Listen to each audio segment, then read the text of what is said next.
This is Jonathan J. This is Out of the Box right now from 4 to 6, and we'll be talking about a number of things. I'd love to hear from you about what's going on in your part of the world. But we'll also be speaking for the first hour with an astronomer from Maunakea. He's going to tell us a little bit about the astronomical perspective of what's going on that mountain. And then later in the afternoon at 5, we'll be talking to Adam Asquith about a renaissance in Kaua'i. So from eternity to here on KKCR Out of the Box. Hard to be soft, tough to be tender. So this is Jonathan J, and you're tuned in to KKCR, Kaua'i Community Radio, the station that loves you. And this afternoon, we're going to be speaking with astronomer Thayne Currie, who works at the Subaru Telescope. He's a research assistant at the Subaru Telescope and an exoplanetary astronomer. Now, that's a whole category of scientists that never even existed a few years ago. So this is really just one small indication of how far things have come in the last few years. Thayne, are you with us? I am here. Well, thanks so much for joining us today. Tell us a little bit more about your professional vitae. Sure. So I work at the Subaru Telescope, and just want to interject first that these are my own personal opinions and views on this, on some of the topics we're going to discuss. So you'll be representing you. I will be representing only myself. Fantastic. So I work at Subaru. I try to image planets around nearby stars, and I try to sort of bridge the gap between, seeing seeing the solar system planets in the night sky, and then being able to see them around other stars, and ultimately being able to see another Earth around a sun-like star or a nearby star. So I've been here for a little while. I live on the Big Island. Before that, I was in Toronto for a little while.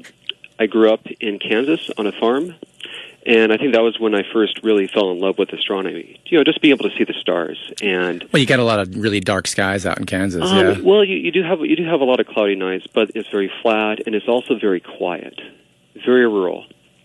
Yeah, that'll give you plenty of time for stargazing. Mm-hmm. So where is your family from? How did you guys land up in a family farm in Kansas? And family farms are kind of a rarity these days. We are one of the holdouts. It's a difficult business, and I think it's a very good, honest way of making a living. And I have a lot of pride in our farm. We've had that farm for about 130 years, as far as I'm aware of. We can actually trace our ancestry back. So, for example, I've seen the grave sites of the first members of our family to go from Europe to North America. And I've had my DNA sequenced. So I know, for example, that my mother's haplogroup, which is kind of a sort of lineage or a trace, comes from Estonia and Finland. And so trying to understand where I come from and our history, I think, is something that's really important to me. Yeah, that's also very important to the Hawaiian culture. Indeed. So, it's fascinating that you are here in the islands. How did you first get excited about astronomy?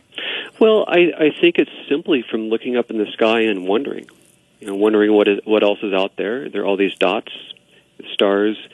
What kinds of stars are they? Are they like the sun? What could be orbiting the stars? Are there other worlds out there? Would they be like us? Would they be completely different? When I was a child, I wondered that all the time. When I got older, I got into Star Wars and Star Trek, and there's sort of this vision that the universe is teeming with planets. That civilizations sort of like us, maybe with some slight differences. And so that's one aspect of it. I would say another one is that I feel like astronomy really addresses these sort of fundamental philosophical questions. The kind that I really think everybody wonders about. How did we come into being? What is the universe? Are we alone? Those kinds of questions. I think that these are very human questions, and I'm just really excited that we actually live in a time in which we can start to answer some of those questions. Yeah, it's pretty amazing to be alive at this time. Do you remember the first moment where it crystallized in your brain, like, hey, I'm going to be an astronomer? That's a really good question. I don't know exactly when. I can give you one example.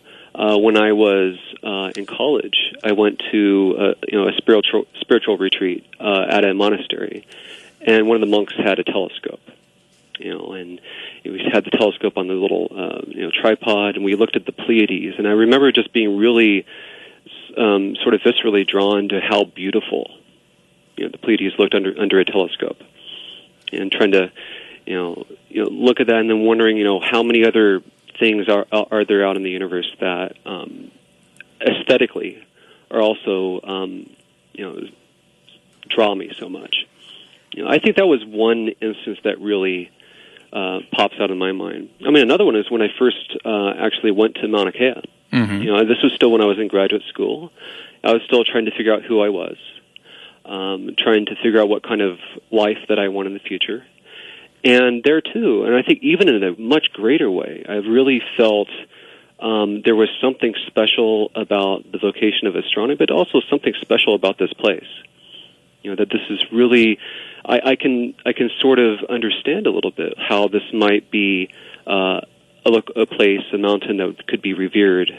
Not just simply thinking that it's beautiful or that it's nice, but to really sort of give it reverence and respect. Yeah, awe, really. Yeah, definitely. Yeah, I mean, if you think about the fact that this is Maunakea, mm-hmm.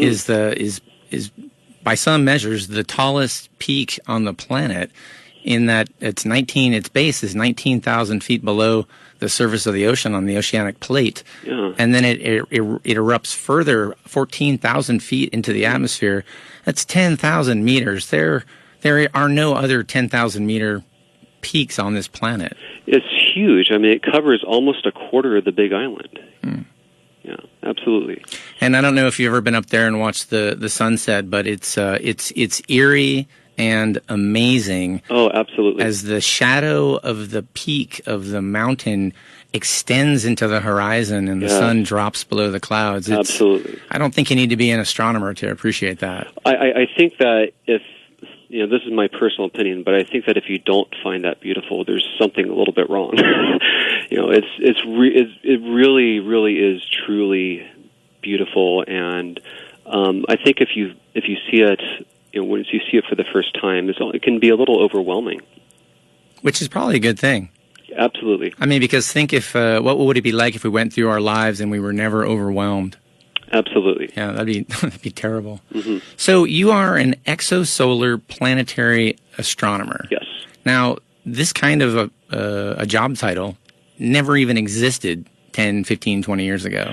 So we got our first start with trying to detect planets around nearby stars in 1995. And so this is a very recent thing.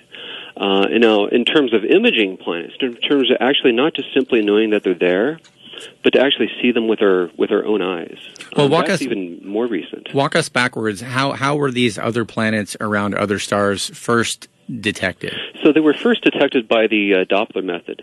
So like the Doppler wobble. So basically, you have Newton's laws.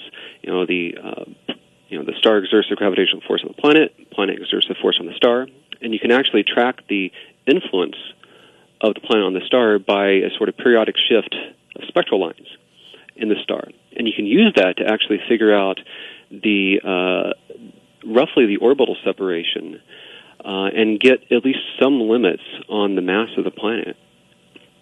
So if you have a really big planet, a really massive planet, pretty close to the star, it's going to be tugging on that star pretty frequently, and that's how you get confirmation of that planet that you can't see, mm-hmm. but you can tell that it's there, or some sort of mass is there. Yeah. And the first planets that were detected this way were those planets, very massive planets located very close to the star, the kinds of planets that do not exist in our own solar system. Thank goodness, too, because I don't know what Earth would be like if there were a half dozen of hot Jupiters inside the orbit of Mercury. Well, the sky would be different a little bit, at least during the night. So how many stars have we been able to confirm have planets around them? Have planets around them. in terms of just knowing that they're there. Right. And this is over 1,000. This is over the last 20 years. Yeah, over 1,000. I mean, the universe is teeming with planets. This appears to be just what happens when most stars form. But you are involved in astronomy, exosolar planetary astronomy at the next level, where we're not just inferring the presence of these other planets around other stars, but you're actually visually detecting them.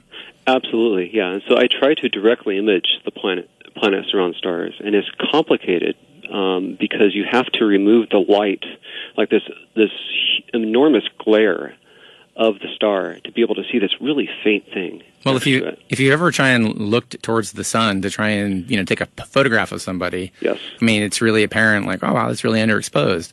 Absolutely. So as I said in my my Board of Regents testimony, we've looked at the sky for thousands of years. We've seen multiple planets, as they change in position on the sky. But it's only been recently, actually about 7.5 years ago, that we actually first saw a planet around another star. And that was actually done here on Maunakea.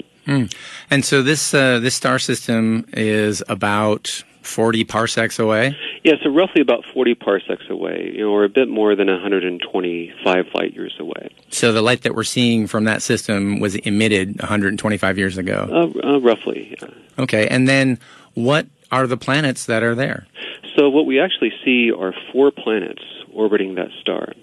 And it's a really amazing system because, on one hand, these are completely different from the planets in our own solar system. All 4 of these planets are at least about 5 times the mass of Jupiter or more, and they orbit between about 15 times the distance from the Earth to the Sun to about 70 times that distance. So these are the AU, or astronomical units? Yeah, these are the astronomical unit. So from what you've described, that system is at least twice as big as our solar system in terms of the scale. Yeah, but the crazy thing is that if you actually try to scale the system by the amount of light that it receives, and then also look at other features of the system, namely the fact that it has an icy belt of material and a warm belt of material, much like our own solar system, it really looks a lot like a scaled-up version of our own solar, at least of our own outer solar system. Now, our solar system is about 4.5 billion years old, Correct. Kind of a middle-aged solar system. Mm-hmm. This solar system is very, very young, maybe a toddler. Yeah, it's a very young system. So these planets are still hot and molten and emitting their own heat. If this were a younger or an older system, those planets may well not have been detectable. Is that true? So they're not molten so much because these are all gas giant planets, most likely, like Jupiter. But they are contracting. And it is absolutely correct that, as these planets age, as the system ages, they tend to fade in brightness. And so at the wavelengths at which we're trying to observe them, they will become tougher and tougher to image as time goes on. So it's not surprising that this system, which is relatively close in the big scheme of things, is one that was detected because the planets there are giant, they're far out, and they're hot, so they're bright. So these are all factors, and the system is almost face-on to us, like a bullseye? Yeah, it's pretty close to face-on. Yeah. So it's not surprising that was one of the first systems, or the first system that we were able to detect. Yeah, it's true, but also the exciting thing, I think, is that you can think of this almost like right now, the sort of visible tip of an iceberg. Right. And you see, right. Maybe in 5 to 10 years, we'll start to see all these other planets that are just slightly different than that one, and then eventually we'll get to an Earth. So you said this observation, this discovery was obtained from data from the telescopes at Maunakea. Correct. Tell us a little bit about that. Sure. So this system is HR 8799. It had been observed for a while with different instruments. So, for example, the Hubble Space Telescope tried to image this system in 1998. And other telescopes, there've been this is kind of been identified as a really good target to look for planets because it had a lot of dust around it, which we actually think is related to the presence of a planet. And It was targeted in 2007 from Gemini, and then later from Keck. And those are two scopes up on Maunakea, and those are some of the premier telescopes in the world. Yeah. Yes. So those are the 8. Those Keck is about 10 meters, and Gemini is about 8.1 meters in diameter. So that's about 25 to 30 feet in diameter. Yeah, they're very large, and they're really marvels of human ingenuity, I think. And in 2007, well, don't gloss over that. Okay, sure. Yeah, explain why. Well, because it's very difficult to build, it's difficult to build, a mirror that thin with that precision and polished so smoothly. To have what's called, low surface error of the glass. Sure, geometric clarity. Yeah, it's with extreme precision. And then furthermore, it's not just simply that the telescope primary mirror itself is advanced, but they have what's called an adaptive optics system. Okay, now that's really fascinating. Yeah. Try in your make your best effort to explain that in layperson's terms. Sure. When you look up at this, if you look up at the sky at a typical place, especially like where I grew up, in Kansas, you'll see stars twinkle. You'll see, the blurring of starlight. And so what an adaptive optics system does is that it actually senses the way in which the starlight is being blurred and corrects for that. So you can get incredibly sharp images. So on the one hand, that seems kind of sad because, stars twinkling is one of the things that's so beautiful about them. But I can understand from an astronomical perspective how you'd want to have clarity of view. Yes, that's true. If you're just tuning in, this is Out of the Box with your host for today, Jonathan J., and I'm speaking with Thayne Currie, who is a research associate at the Subaru telescope, which is located over on Maunakea. He's an exosolar planetary astronomer, which means he hunts for planets that revolve around other stars than our sun. And right now we're just kind of listening to him explain about the special technology that is used to quiet the atmosphere, or to make the effect of quieting the atmosphere. Mm-hmm. That's true. Yeah. So how does that work? Sure. So the adaptive optics system senses how much the atmosphere is blurring the light from the star and corrects for that, so you can get really sharp images. And the adaptive optics systems for Keck and for Gemini are superb. They're very, very good, and that's a great thing because you need an incredibly good correction, incredibly precise system, so you can sharpen the image of the star and see something really faint next to it, like a planet. So you've already described that the Keck and the Gemini and the Subaru are some of the premier astronomical observation facilities in the world. Yes. Why are they on Maunakea? What's so special about Maunakea from an astronomical perspective? Sure. So Maunakea has some of the best what's called astronomical seeing in the world. In fact, I think it is the best by far. And that's the sort of measure of the image quality, natural image quality that you can get. Also, the air is very smooth. Maunakea is a shield volcano, very gently sloping, and so the air is not very turbulent at all. You can imagine why that might be a problem. Like if you ever try to fly into an airport, going over very steep mountains, like the Rockies in Colorado or something. Rockies, like a lot of turbulence.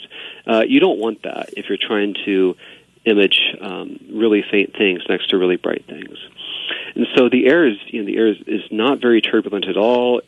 The seeing is incredibly good. We also have the typical inversion layer, which kind of almost acts as a shield against light pollution from populations below. All right, and then Hilo is not a very big city. It's not like it's not a gleaming metropolis, which is part of what makes it so wonderful. Right. I mean, Hilo is basically about the same size as the nearest town I grew up in, which is about 15 miles away. Wow. Yeah. So it's a really special place, and in compared to other sites, it has some very clear advantages. So, for example, compared to most sites in Chile, the seeing is a lot better. And that's just because of the quality of the air. Quality of the air is very high. The dryness of the atmosphere. It doesn't have a lot of water vapor in there. Yeah, it's a great site. Even compared to some sites in North America, the difference is even greater. So, for example, in Arizona, where I did a lot of my thesis work, we can't even use the telescopes there during about 6 weeks out of the year because of the monsoon season. So we basically have to pack up and shut down and go home. Mauna Kea is available all year round. Yeah, it's my understanding there's over 300 days a year, pretty much guarantee good, excellent observation conditions. Yeah. And I think the difference between the sort of typical conditions you have on Mauna Kea and typical conditions you have elsewhere are huge, and then also the sort of good conditions, a good night on Mauna Kea, that you might have maybe like once every few days or a week or so. In my personal experience, that's about as good as the best night. Sorry, I'll reverse that. Like a sort of typical good night on Mauna Kea only happens maybe once a year or once every few months on some of the sites in Chile, and almost never happens in Arizona. I see. So you're saying the average viewing conditions at Mauna Kea equal or exceed the best conditions elsewhere?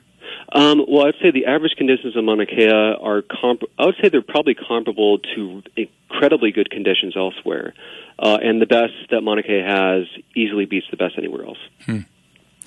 Well, it's certainly a beautiful mountain. Yes, definitely.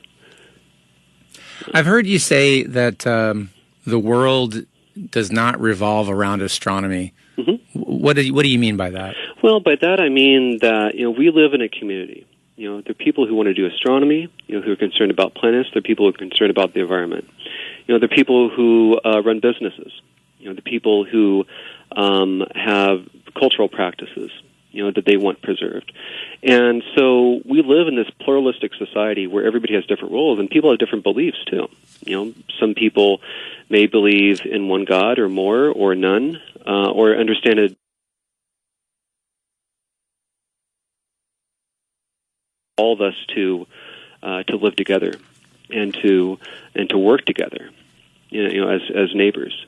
It's very challenging. I agree. And so when I say that the world doesn't revolve around astronomy, we have to understand, I think we have, in my personal opinion, we have to understand that, yes, we do have some goals, but we have to also consider other people as well, and their interests and their desires, and try as much as we can to at least find a way for everybody to benefit from the kind of decisions that we make. Well, how long have you been at Mauna Kea? Well, I mean, I've been in Hilo since last year, but I've been observing from Mauna Kea for about a decade now. And in that time, how have your feelings about the mountain evolved, and how do you think that your experiences there have perhaps changed you as a person?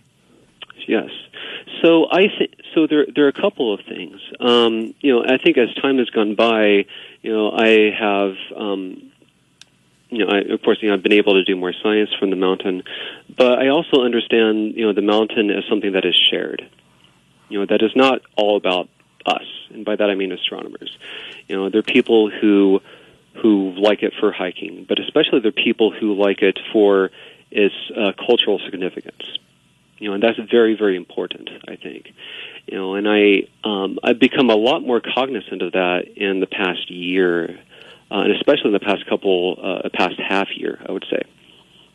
What are some of the experiences you had that are beginning to shift your feelings about that? Well, I think one of the big the big events that have happened that have really I think given me a fuller understanding of the significance of the mountain, especially include the debate surrounding the 30-meter telescope, and the construction, the protests, and I understand it's a very complex and emotional issue for a lot of people. For me, it's one in which I've had some evolution. Yeah, that's very true. And what would you say that is? Well, I've gone from the point where I'm not just simply in favor of the TMT, but I want an outcome that is beneficial for everybody. So, for example, when the protests first started happening this spring, and even before that, when the groundbreaking ceremony was disrupted in the fall, I would say, I had, I guess, what now is probably a little bit of a narrow view of that. I thought the TMT should be built. I thought it was good, and I still do believe that. But I think now I have a better understanding of how other people may have concerns about the project, and the need to at least talk, and the need to work through these concerns together. I first saw you on a video, I believe it was YouTube, and you were having a discussion with two of the principal organizers of the blockade, Yes. Maunakea and Kaua'i. Yes. And this was at the elevation of about 9,200 feet. You were standing in front of the observational, sort of the visitor center, the Astronomy Visitor Center. Mm-hmm. It looked like it was a little chilly. You had a coffee cup in your hand, and I was watching the three of you speak. I couldn't make out a lot of the words because the audio was pretty bad. That's why I'm not playing it now. But from the body language that I saw and the facial expressions, it seemed to me like you guys were having actually a fairly open, heart-to-heart kind of discussion. And it seemed like there was a lot of listening and acknowledgement on both sides. What were some of the main? Well, before I get into what were you guys talking about, let me ask you first, why were you there? Well, I was originally there to do telescope observing with Subaru. So we were commissioning our new system to really be able to image planets at a scale that we could never do before. And I had a couple of extra hours, and I knew that some of the protesters were there. And, just simply out of curiosity, and because, I thought, maybe they had something important to tell me, I just decided, okay, I'm going to go talk to them. It's that simple. And so I went down the mountain, and I started talking to some of the people there, and eventually I got to the point where I was talking with Maunakea and some of the other leaders. So it was really that simple. It was almost sort of impulsive in a way. So you're acting from your gut. Well, I felt like, there's nothing I could really, sort of express so much in words. It's not like, I could give you, a term paper to describe exactly why I did this. I just kind of felt like I should. And, it was an important experience for me, I think. Well, what did you guys talk about? What did you share with them, and what did they share with you? Well, we covered a lot of ground. As you can probably see, it was about 45 minutes. The actual conversation lasted a lot longer than that. And so we covered ground, for example, why would the TMT be special? Why would the TMT be special? In terms of the kind of science it can do, we will be able to peer back to the beginning of the time. We'll be able to see smaller and smaller planets, perhaps even those that are comparable to the Earth, at least in terms of location. In terms of composition. That kind of exciting science is possible. And Maunakea is the best site for astronomy, and so I think it would make sense from an astronomy standpoint why it would be on Maunakea. So we talked about that. We talked about other issues too, and I think I was really interested in trying to understand why they were protesting. Yeah, and a lot of all of the protesters don't feel they're protesting anything. They refer to themselves as protectors. Yes, yeah, absolutely. Yeah, that's the way they refer to themselves. And since you refer to yourself as an exosolar planetary astronomer, I'm going to refer to you that way. Okay, yeah. So fair enough. So, the protectors that I talked to, I felt like we had a good and informative conversation. That we felt like others were trying to reach out and trying to understand one another. I will say, I think that some of the leaders like Maunakea, I think that they are honorable people. They are good people, and they truly believe in what they are doing. And just like I try to be honorable and try to be sincere. And I understood or learned at least what I think about their motivations and like why some of them have concerns. I think it was important that way. Well, what did you learn from that exchange? What were some surprising things that you hadn't considered or weren't aware of or were hearing perhaps for the first time? So I think one of the key lessons that I learned is that what might count to me as a meaningful gesture or as a compromise or as a show of goodwill isn't necessarily what somebody else may think of that. And so, I mentioned, for example, or at least we were talking about different kind of overtures. And it was mentioned, that maybe we would have, what if we had everybody within the Native Hawaiian community, or at least within some small circle, would be able to go to college for free? Would that be a meaningful compromise? And the answer that I get basically is that is nice, but that's not really addressing the fundamental question. And what did you understand the fundamental questions to be? So I think the fundamental questions are why, like what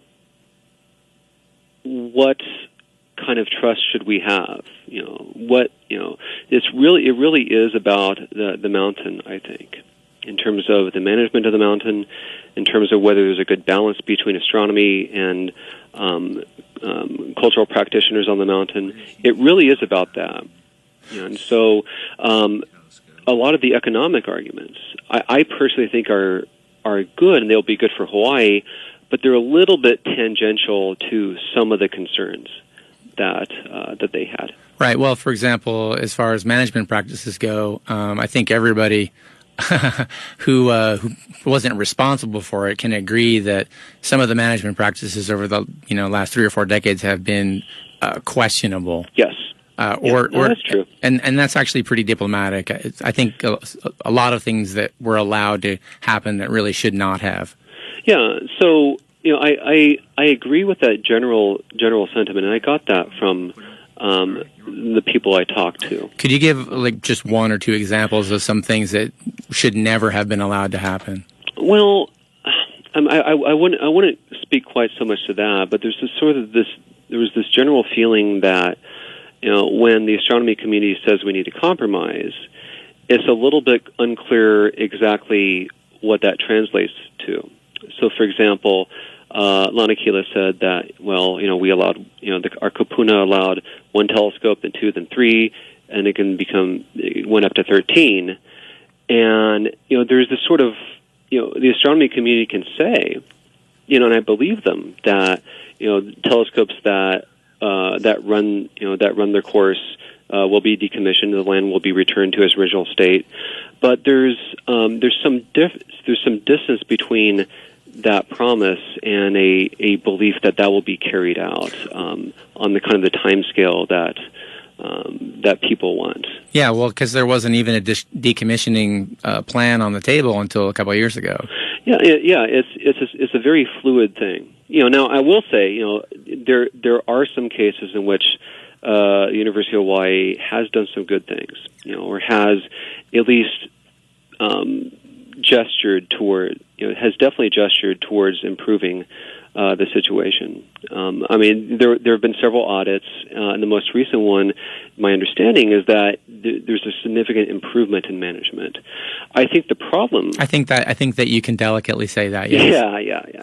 I think the problem is that those things may be true, but we also have to understand that there's still that past history of concerns. Sure. And then from an economic perspective, the master lease on the entire mountaintop is to the University of Hawaii for $1 a year.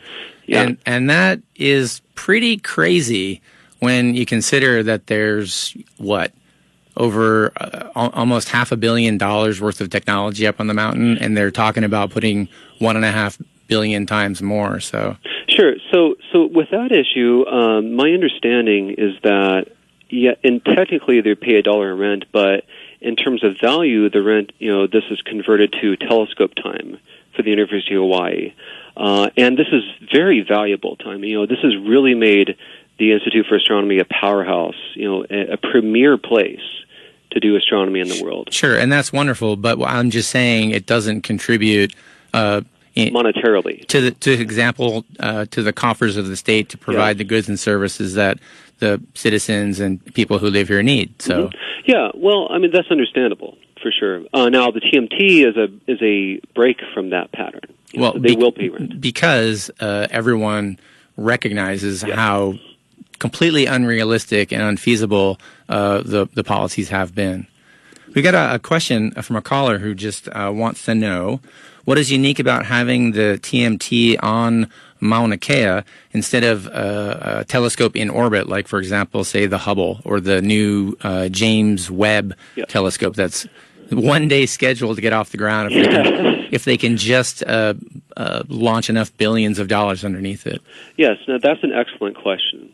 So I will give a sort of answer from a comparison with the system that we just talked about, and then also give a broader answer. So the first is that the big ground-based telescopes like Keck and like Gemini can see things that Hubble cannot see simply by the fact that they have a larger telescope diameter. Yeah, a bigger bucket for light to fall in. So, for example, if you took that same system that I was talking about, HR 8799, you can see all 4 planets now. On a good night with Keck, you can see all 4 planets very easily. With the new system that we're working on with Subaru, we'll be able to see all 4 planets very easily at like 100 times higher significance. It would be absolutely amazing. 2 orders of magnitude. It's really an amazing system. What's the great leap forward that you guys are employing? So what we're actually employing is what's called an extreme adaptive optics system. Oh. Yeah. So it's almost like a second adaptive optics system. So we have the first one, which corrects for most of the blurring, and we have a second one which senses the residual errors and corrects for those again. Wow. So it's a double correction. Yeah. It's a complex system, but it also has an incredible amount of promise. But in any case, so Keck can see all 4 planets. We cannot see the innermost planet with the Hubble Space Telescope. With an extreme amount of effort, and by extreme amount of effort, I mean almost a heroic amount of effort, like months and months of processing, we can see the third of the 4 planets with the Hubble Space Telescope. With Keck, we can see the third of the 4 planets without too much difficulty under a lot of conditions. So it's really better suited for some kind of science than Hubble will be.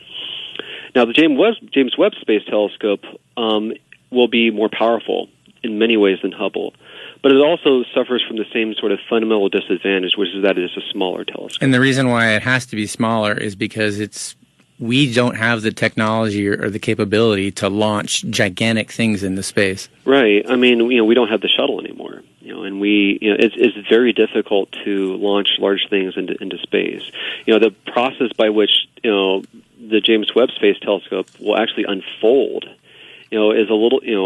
There are incredibly smart people who have developed a way to do that, but it's not quite as straightforward as you have your telescope, you open up some docking bay, and then you're ready to observe.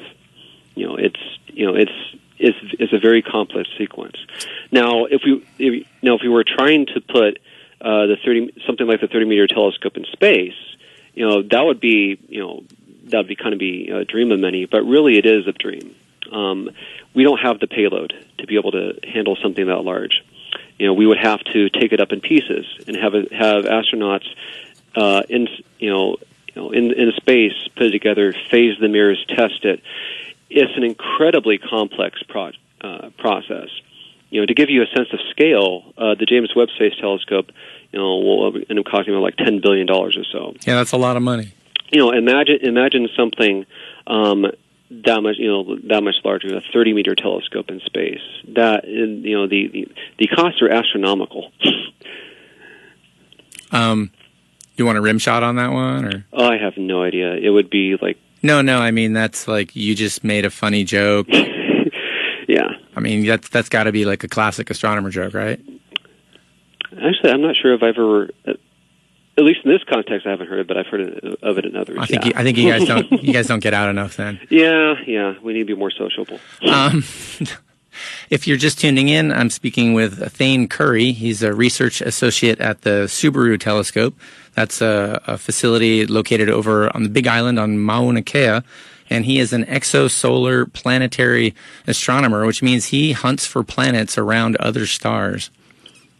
So the holy grail of hunting for planets around another star, what is that? I would say the holy grail would be an Earth-sized planet, Earth-mass planet in the habitable zone around a nearby star. The kind of planet that we could send signals to see if there might be other civilizations. The kind of planet that would be able to get a spectra of and be able to see evidence for vegetation, be able to see evidence for water, for ozone, and for oxygen. I think that, to me, that is the holy grail of this field, and that's the sort of goal that really motivates me and drives me, and also makes me choke up a little bit too when I talk about it. It's a really meaningful, at least to me, it's a really meaningful thing to aspire to. How many stars, M-class stars, which are a little cooler and smaller than our sun, which is a G-class star, mm-hmm. How many M-class stars or G-class stars, or stars that would be capable of having an Earth-like planet around it, how many of them are within, say, 100 light years from here? I don't have the exact numbers. There are quite a few. But even within about maybe about 4 light years, there are some really good candidates for stars that could potentially have a habitable planet, and also could be stars that we could find, at least in principle, that we could find that habitable planet from Maunakea with the TMT.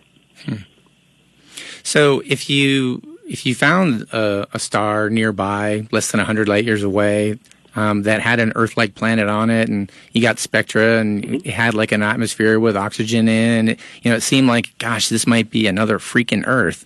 Mm-hmm. I mean, that would be something that we could, potentially send signals to, and we would get them, mm-hmm. We'd get a message back in maybe 100 or 200 years. Yeah. It would be, what would that be? What would be your reaction to that? Well, I would be, I don't know. I think the best way to describe, it's almost like I would be scared, but in sort of an awe of being able to find this. If we would find another habitable planet nearby, I think, I don't know what kind of, at least for me, I don't know what kind of world I would wake up to the next day. This would change, for me, this would change everything. What would it change? Well, just from my understanding of my existence and the context in which it fits, the fact that, there are actually other habitable planets around nearby. That maybe someday, my generations past me will be able to send signals to them, and maybe even many, many, many generations after that, maybe we'd be able to visit them someday. What do you think our planet will look like many, many generations from now if we today don't begin to make fundamental changes about how we interact with our natural environment, how we interact culturally from one culture to another? Mm-hmm. It's wonderful to look up in the sky and scan for planets that might have life on them. But then again, here's this one that we are on that already does have life on it, and yet we have big fights about if it's okay to put a big facility on top of a sacred mountain. Mm-hmm. Yeah, no, I agree. In addition to looking for new worlds beyond ours, we also have to take care of our own here. I agree. I think we can do both at the same time. I think it should be possible to do both. It should be, yeah. I do think we have to think together about what kind of future we want in terms of energy, in terms of the cars we drive, in terms of how we get electricity. There are a lot of these considerations. I think that there are some good ideas that I've seen bubbling up from some members of the Hawaiian community about an energy cooperation or renewables like with solar or geothermal. At least something to think about. And if that plan makes sense for Hawaii, then I would definitely be for it. And we're a small population compared to the rest of the world. I mean, India grows many big islands worth of people. I don't know, probably every day. But we can lead by example, I think. So we can have discovery, and we can also have respect and preservation. Well, it seems like Western industrial civilization has done some pretty impressive things with all of its science and technology. For example, we couldn't have a radio show right now if it weren't for some of those discoveries. Yes. And yet, somehow, seemingly, we collectively have this gigantic blind spot, and we're literally burning the planet out as we're doing all these wonderful things. So I'm really excited about the possibility for cultural exchange between the oh-so-smart West and perhaps a much wiser Polynesian culture. I think that there's really a lot of exchange that can happen because there's all this know-how and not so much know-why. Yeah, no, I agree. I mean, and I've really enjoyed my encounter with the Native Hawaiian culture. At least, in the time that I've been here, I find this is a proud culture. This is a very rich and beautiful culture. And I agree. We have to understand that we can work together. Both to have discovery and have scientific advancements and respect culture, and also understanding we're neighbors. Because from the astronomy community, there are literally people who do not believe in science. And from what does that even mean? Well, they don't believe in empirical data. Empirical data, yes. So okay, well that's kind of weird. Well, it happens. I mean, think of a lot of Congress members. Oh well, no, let's not go there because a lot of Congress people aren't even people. I'll give them the benefit of the doubt for them to call themselves people, but yes. Congressmen are people, my friends? Yes. Yeah. Not corporations. Okay. Yeah. But in any case, I mean, that's true. And there probably are also some industrialists who not just simply may come from a different perspective as the Native Hawaiian community, and not just simply may believe that the mountain is inert instead of in the sense of not being inhabited by gods or goddesses, but believe because of that there is no such thing as respect, that we can do whatever we want. So in principle, we could build a big box store on Maunakea. Sure, like a Walmart or something. Exactly, and I would be firmly against that. And I know the astronomy community would find that to be a sacrilege too. That's not the right place for that. And so I think we have a lot more in common than we realize. We both, astronomers revere the mountain. At least I do, for its beauty and its ability to be the sort of portal by which we actually discover fundamental aspects of the universe. Well, Thayne Currie, I really appreciate having the chance to speak with you and to have our listeners here on Kaua'i the opportunity to get the benefit of some of your perspective. Thank you. Yeah, really appreciate that. So we'll be coming back in just a few minutes after a little musical break. You've got it tuned to KKCR. This is Jonathan J. You're listening to Out of the Box. Thanks so much for spending your afternoon with us. And we'll be right back after these little segue.